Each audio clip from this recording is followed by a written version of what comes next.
3, 2, 1, eh bien non. Aïe aïe aïe, attention Philippe, le parapet. Ah, Christopher Froome qui n'a plus de vélo. Christopher Froome à pied. Oh my God. De nouveau Pierre Rolland, attaque de Pierre Rolland encore une fois. Personne ne réagit.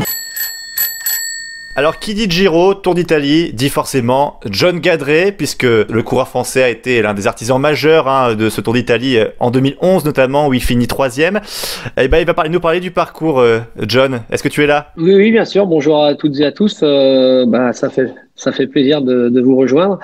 En fait, c'est un parcours encore, comme d'habitude, un Giro qui me paraît assez difficile encore cette année.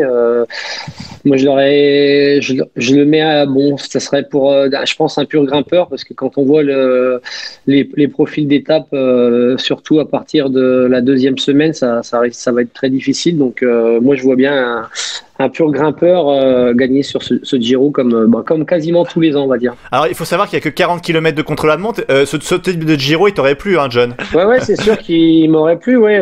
Donc, l'année où j'ai terminé de 3e, ça devait être à peu près similaire. Donc, c'est vrai que c'est un Giro qui m'aurait énormément. D'ailleurs, ce matin, quand j'ai regardé le profil, je vous cache pas que ça m'a rappelé des souvenirs, ouais. Alors justement, quel col t'avais déjà fait qui te rappelle des souvenirs ? Il y a les classiques, il y a Montezzocolan, on a le Montalcano aussi. Enfin, il y a des monts qui sont assez connus dans le Giro. Ouais, c'est sûr que oui, notamment le Zoncolan, hein, d'ailleurs c'est la 14e étape, c'est un col que j'aimais monter par rapport à. C'est un monument, donc tous les coureurs, je pense que même les sprinteurs, même s'ils ont plus de mal que les grimpeurs, je pense que quand on dit qu'on a monté le Mont Zoncolan dans sa carrière, ça parle. Donc c'est comme si en France on disait qu'on avait monté l'Alpe d'Huez. Donc après il y a quand même des belles étapes de montagne. Il y a plein de cols qui sont moins connus et qui sont d'autant plus difficiles aussi. Ouais. Tu penses auquel par exemple ? Parce que là je vois il y a par exemple la 19e étape notamment qui va être très difficile et qui va être, je pense, le juge de paix, notamment avec la 20e. Il y a Alpe d'Imera, l'arrivée. Tu l'as déjà monté ? Ça peut-être que je l'ai monté, mais ça me dit rien. Mais c'est vrai que quand on voit la 19e étape et même la 20e étape, c'est ça qui est bien dans ce Giro, parce qu'en fait, jusqu'au dernier jour, en fait, on peut perdre le Giro ou on peut le gagner. Donc c'est ça que j'aime sur cette course, quoi. C'est-à-dire que moi, je viserais plus la 20e étape, la veille du chrono final à Milan, que la 19e, parce que finalement, ce qui fait la caractéristique du Giro, c'est ces passages à 2000 mètres ou plus. Et finalement, cette 20e étape, autant la première moitié d'étape, elle est plate pour rejoindre Jusqu'au kilomètre 75, c'est plat, et après, par contre, le reste de l'étape, c'est un chantier. Au Passo San Bernardino, c'est ça, au Passo San Bernardino, tu montes. Alors, c'est que de la première catégorie, mais tu vas monter sans cesse jusqu'à 2000 mètres. Et en fait, tu ne vas pas être, je pense, en dessous de. Ouais, c'est ça. À partir du Passo San Bernardino, tu ne vas pas être en dessous des 1500 mètres d'altitude. Ouais, c'est ça. Ouais. Et c'est au bout de 3 semaines de course, gérer comme ça 3 cols, parce que c'est 3 cols consécutifs de première catégorie qui vont aller entre 1700, l'arrivée à Alpemota, 1700 jusqu'à plus de 2000 mètres d'altitude. Franchement, ça va vraiment se jouer à la fraîcheur. On l'a vu l'année dernière aussi, ça s'est joué à la fraîcheur dans la 3e semaine. Je pense que ça va être encore le cas cette année, et ça va être une vraie bataille entre grimpeurs. Il n'y a que 40 bornes de contre-la-montre, le prologue et le contre-la-montre final.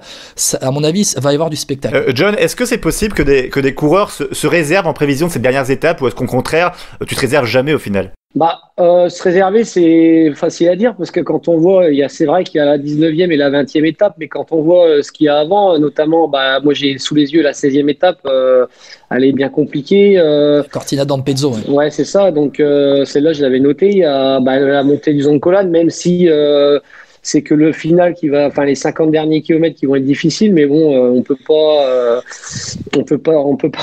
en garder. En plus, après, actuellement, je sais pas les conditions météo, ce que ça va donner, mais on n'a pas non plus la canicule. Si c'est comme au Tour du Romandie.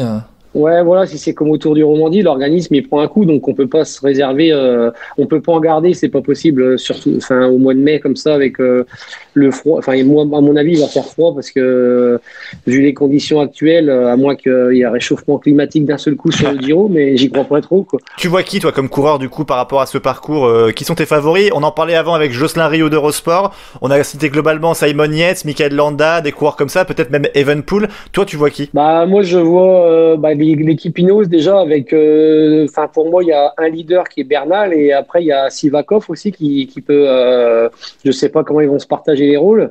Après il y a Bennett de chez Jumbo-Visma, il y a Ciccone, il y a dans cette équipe-là ouais, il y a Ciccone, il y a Nibali, on ne sait pas avec un point je le mets un petit peu avec un point d'interrogation mais à mon avis s'il vient sur le Giro, c'est pas pour jouer à la belote hein, à mon avis il va être là. On a après peut-être en outsider, on a Marc Soler qui a démontré sur le Tour de Romandie que en plus les conditions météo sont fraîches. Lui, il aime bien ces conditions-là. Après, chez les Français, on a bien sûr, j'espère que Romain Bardet va briller. Donc, il y a quand même pas mal de coureurs qui peuvent être forts sur ce Giro. Mais c'est vrai que Evenepoel, oui, pourquoi pas, mais on l'a pas vu courir. Donc, pour l'instant, moi, je pars un petit peu dans le flou sur ce coureur. Ouais, justement, Guillaume, tu le disais par rapport à la capacité d'Evenepoel à tenir, par exemple, à plus de 2000 mètres, hein, notamment. Du coup, c'est la caractéristique du Giro, c'est ces enchaînements à 2000 mètres. Et là, je regardais encore l'étape de Cortina d'Ampezzo où, en fait, à partir de la mi-course, sur cette étape, pardon, avec 213 km, en fait, sur les 90 derniers kilomètres, t'es jamais en dessous de 1500 mètres d'altitude et tu montes jusqu'à 2200 avec le Passo Gio et le Passo Pordoi. Donc, ça va être vraiment cette capacité à enchaîner. Et puis aussi, il y a aussi une chose que je regardais, c'est dans dans la façon de répartir les étapes, où finalement, avant le premier jour de repos, tu auras 10 étapes. Ça va enchaîner, il y aura 10 étapes dans la première semaine finalement, avant le premier jour de repos, ensuite la deuxième semaine, et puis la troisième semaine, le jour de repos sera le mardi avant d'enchaîner, mercredi, jeudi, vendredi, samedi, dimanche. Il va falloir gérer ça aussi, parce que le Giro cette année est pas simple, est vraiment pas simple. Il y aura peu d'occasions pour les sprinteurs, je pense, et ça va être une course très offensive. Donc, je ne sais pas qui aura le maillot rose à la 10e étape, après la 10e étape au premier jour de repos, mais ensuite il va falloir gérer la course. Et pour moi, il n'y a que la Ineos qui a l'équipe pour gérer une course. Il va falloir la gérer, mais c'est vrai qu'il faut pas. Je pense que après il y a la 4e étape qui me semble intéressante. Pourquoi pas une échappée qui va au bout et justement il s'enlève ce poids à toutes les équipes de gros leaders et laisse le maillot à une équipe qui vient juste pour faire les étapes et le classement général il s'en fiche un peu. Donc parce que la 4e étape est assez difficile. Donc moi je vois bien une échappée aller au bout. Parce que quand on regarde, la 6e étape, c'est déjà une étape de montagne. Donc en fait, si on veut garder le maillot de la 6e jusqu'à la 20e, il reste du chemin à parcourir. Donc c'est vrai que ça va être difficile. Après, c'est une stratégie d'équipe. Mais bon, enfin moi, j'aurais une équipe personnellement, une grosse équipe. Je laisserais partir une échappée à la 4e étape et je laisserais le maillot et gérer la course à quelqu'un d'autre. Merci beaucoup, John, d'avoir été avec nous. Merci, John. Bah oui, merci à vous. Je donne juste un favori pour le prologue. Ah, vas-y. Le prologue, je mettrais Rémi Cavagna.